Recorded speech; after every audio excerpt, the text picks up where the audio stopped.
Good morning, ladies and gentlemen. First of all, thank you very much for inviting me to take part in this conference. Driving through the roads to this area this morning, I had a very emotional feeling because exactly the same day, exactly the same time, 11 years ago, I was on the other side of the road taking my last parade as the Commissioner of Police on my retirement. So when driving through this area, I suddenly felt I'm old, but perhaps I'm still useful. Anyway, it is my honor and pleasure to share my experience with you.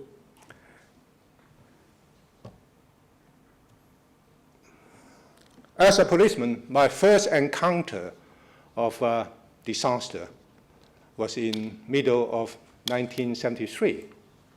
I was a young inspector working in Western Police Station, and I was a member of a team that was responsible for clearing the abandoned properties or found properties in the Po-San Road disaster, landslide disaster that happened in June 1972.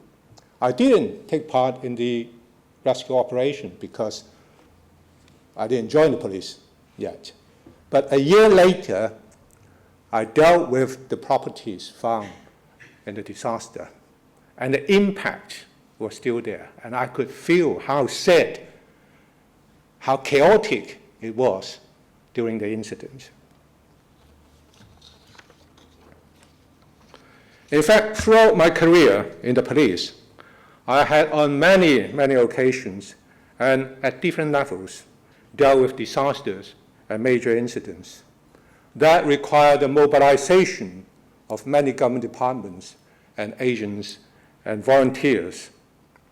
For example, the Lan Kwai Fong tragedy in January 1993, where 20 people were killed and many injured. And also the riots in Vietnamese boat people camped in the 1995 and 1996, and I was the officer taking overall command of all the operations.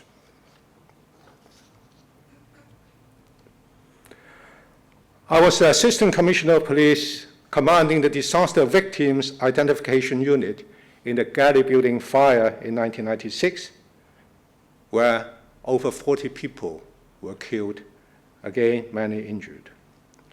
My teams were under extreme and very considerable stress, trying to sort out the identity of the dead bodies, some of which were beyond identification, while the victims' family were demanding early release of the bodies for burial. Then came the handover ceremony in 1997. Of course, it was not a disaster. It was a major incident. Some may think differently. But it required very comprehensive plans and smooth execution to ensure its success.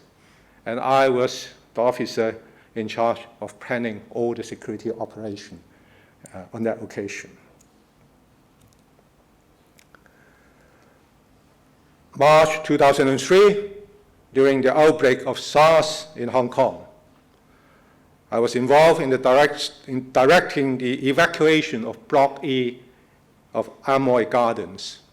And in July 2003, I was the overall police commander of the double-decker bus accident on Tuen Mun Highway, where the bus plunged 35 meters from the bridge to the bottom with 20 passengers killed. Not only incidents happened in Hong Kong that I had to deal with. When I was a commissioner in December 2004, I sent a team of 50 police officers from Hong Kong to Phuket, Thailand, to help the Royal Thai Police to assist victimized Hong Kong people in the aftermath of the tsunami. Then came the WTO Ministerial Conference a year later, when thousands of Korean farmers flooded the streets of Wan Chai and central and Hong Kong Island to protest against the WTO conference and subsequently turned into street riots. I was in charge of the whole operation from the beginning to the end. Ladies and gentlemen, I'm telling you all this not to show you how experienced I am. In fact, I'm not. In most of the incidents I just mentioned, I only took part in the massive operation. Of course, in the WTO Ministerial Conference, I was the commissioner and I was in charge of the whole operation. But what I'm trying to tell you is that these things happened in my time, and they will happen in your time as well. So be prepared. Today, I'm glad to see so many leaders, operators, volunteers gathering here today, all for one purpose, is to share the experience and to better equip ourselves for the management of disaster. Perhaps you may agree with me. The most likely natural disaster that will happen in Hong Kong would either be a typhoon or heavy rainfall. How good are we in Hong Kong handling these potential threats? Let's take typhoon for example. We all know there are 3 stages in disaster or major incident management, i.e. before, during, and after. And in each stage, leaders, together with the teams at different levels, will have assigned roles to play. The Hong Kong Observatory is always on the alert to watch out for tropical cyclones which may affect Hong Kong. When the typhoon is getting near Hong Kong, say about 800 kilometers, number 1 signal will be hoisted and warnings are issued. That will follow by number 3 when it's getting closer and stronger, and then number 8, number 9, and 10 if the typhoon moves closer and attacks Hong Kong. When it passes and starts to move away, the signals will be lower, step by step, and eventually removed. Emergency services departments will alert their stakeholders and prepare themselves on standby and respond to reports of damages, injuries, according to the signals throughout the whole process. When the signal starts to come down, traffic will resume normal, and subsequently debris and rubbish on the roads and public areas will be clear, and the lives of people in Hong Kong will return to normal. And we have typhoons every year, and we even faced a severe one like Hector last year. We managed to survive, despite some serious damages and injuries. It works well. In fact, it does. If everyone has a role to play in the system, do their job properly. And touch wood, we don't really have a major problem with typhoons in recent years. Why? Somebody said because we have a Buddha, the big Buddha in Lantau, and the Buddha stops typhoon coming through. In my opinion, it's because we have a very comprehensive system that works well in all 3 stages. We have participants in these systems who train well, who are willing to participate wholeheartedly during the rescue or during the operation.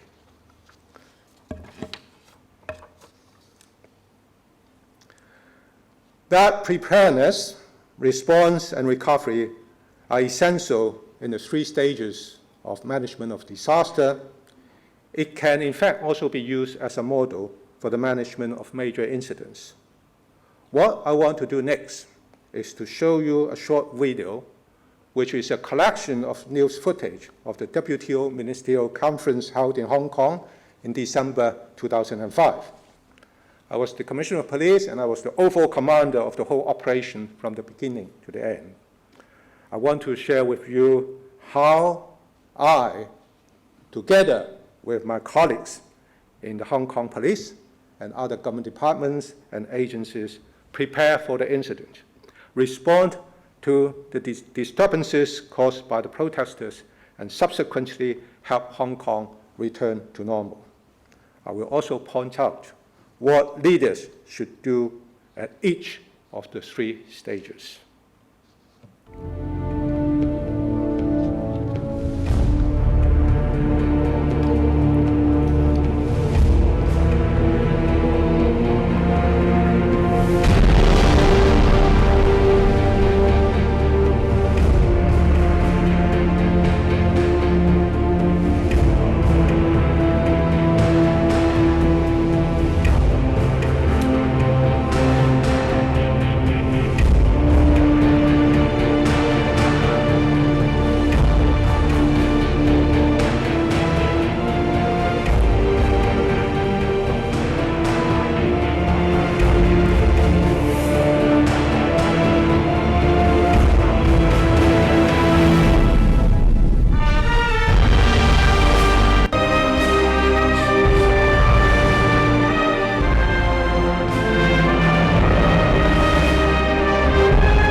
The first thing to do in managing a disaster or major incident is to assess the situation. It is always difficult to predict when and where a disaster will take place, or what will happen in a major incident. We as leaders should therefore keep our eyes and mind open and always be on the alert. Regular assessments of the situation in our responsible areas, similar to an environmental scanning, is useful for leaders at senior level to check and prepare themselves. In the case of the WTO Ministerial Conference, I was told by the Chief Executive, Mr. Tong, at that time, in April 2004, that the Hong Kong SAR government was going to host the conference in December 2005. A study of the history of the WTO revealed violent confrontations between protesters and police in previous meetings, say in Seattle, USA, where protesters started street riots, and the conference had to stop after 2 days. And then in Cancun, Mexico, where a Korean farmer during the protest in a confrontation was killed and led to further disturbances in the city. So we started the initial threat and risk assessments, and with the intelligence that we collected and analyzed, we believed the possibility of disturbances caused by the protester during the conference would be high. And based on this, we started to prepare ourselves. We sent officers to the USA, to the UK, to Korea, as well as other cities to see how the police handle similar situations. I sent my senior officer to South Korea, and after a few days, where my director of operations observed how the Korean police handle the APEC conference, the APEC protests, he came back and said the police in Korea advised us there's only one way to deal with the Korean farmers: hit them hard. Of course, we couldn't do it in Hong Kong. We did thorough studies of all possible scenarios, and for each of them, we worked out our contingency plan. We retrained 6,000 officers who were already PDU trained, but we knew they need new skill because they need to deal with protesters from overseas who were, some of them, were professionals. We conducted exercises at all levels to test our plans. We formed 9 working groups to address all the needs arising from the event, such as equipment, manpower, catering, tactics, training, etc. I personally approve resources allocated to areas that require genuine support, such as we bought or we purchased non-lethal weapons, large-size OC phones, protective gears, etc. On the PR side, I personally wrote to the media in Korea to make clear the Hong Kong government's position regarding demonstrations and public order requirements. I and my senior staff attended briefings and took part in exercises to stress the need for good preparation and at the same time build up team spirit and confidence in the force, particularly amongst the young and inexperienced officers. I found that the involvement of senior officers in the preparation actually made the frontline officers more enthusiastic and confident.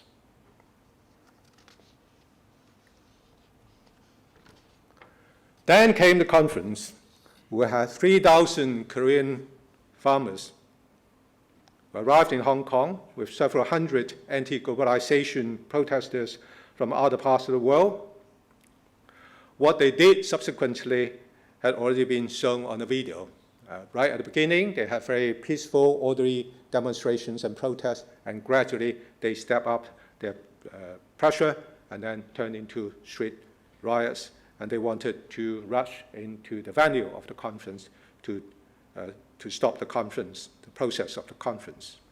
But what I want to stress is that as the situation developed, we activated our contingency plans, which proved to be working well. For example, when roads leading to the convention center in Wan Chai were blocked by the protesters, we transport the participants of the conference by ferries from Central Pier to the convention center. I was on a 12-hour shift at the Police Headquarters Command and Control Center, relieved by my deputy. We monitored the actions taken by the frontline commanders who were specially selected and trained and were confident and capable of doing their job. Throughout the whole week of the conference, we conducted regular press briefings, and we had teams available to help reporters in the field. Internally, we kept update the information on our intranet and sent emails to major units to brief them on the development of the situation. Towards the end, we arrested over 1,000 people, mostly Koreans, for public order-related offenses. Most of the contingency plans were executed by the frontline commanders according to their assessment of the situation. I, as the overall commander, only made decisions, rarely, only made important decisions at police headquarters.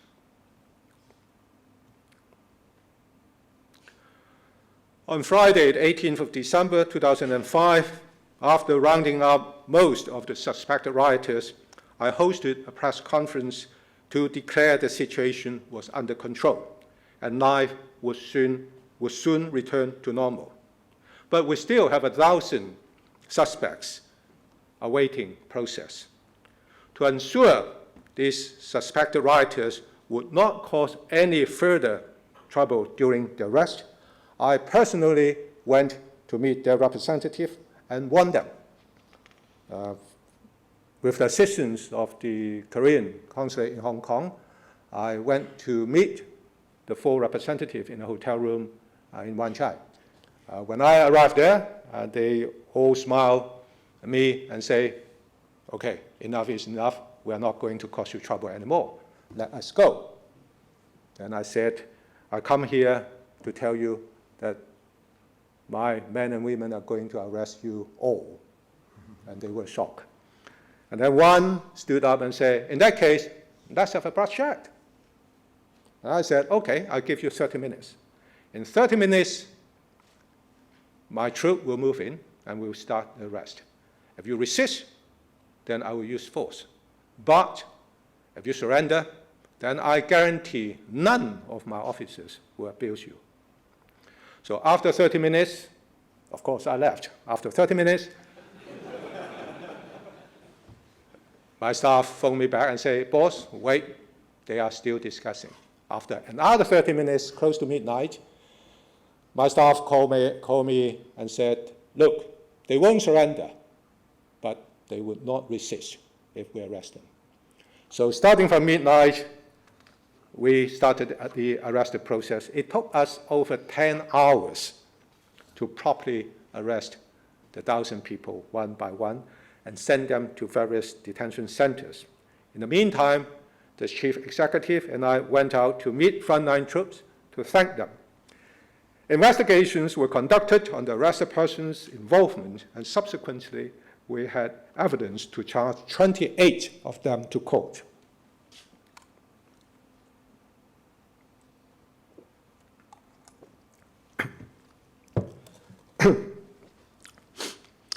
Thank you letters were sent to those organizations that had helped in the operation, including government departments and NGOs.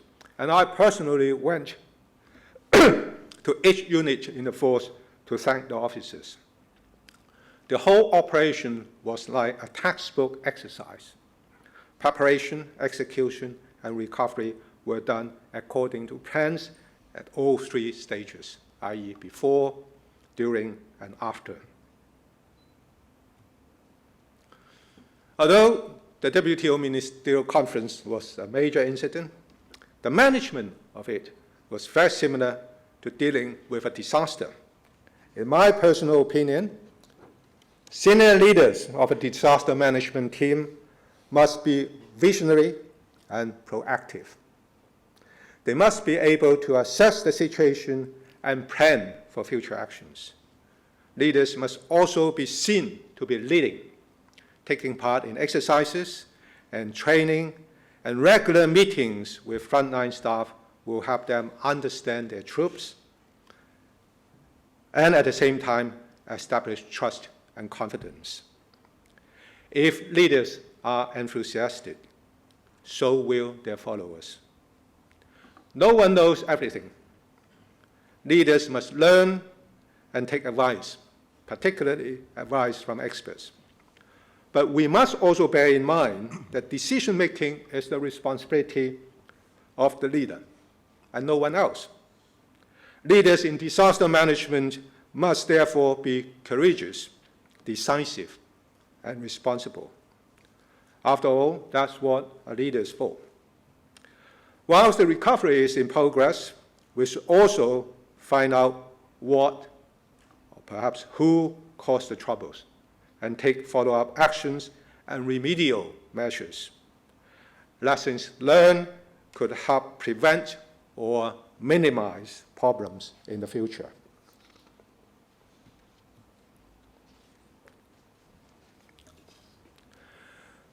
As for emerging challenges, I believe natural disasters will continue to be a threat to Hong Kong.